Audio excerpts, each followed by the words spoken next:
ನಮಸ್ಕಾರ ಸ್ನೇಹಿತರೆ. Back pain ಅಂದರೆ ಸೊಂಟ ನೋವು, ಅದಕ್ಕೆ ಸುಲಭವಾದ ಪರಿಹಾರ ಈಗ ಮುಂದಿನ ವಿಡಿಯೋದಲ್ಲಿ ಹಾಕಿದ್ದೀನಿ ನೋಡಿ.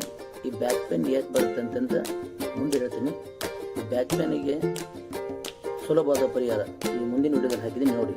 ನಮಸ್ಕಾರ ಸ್ನೇಹಿತರೆ.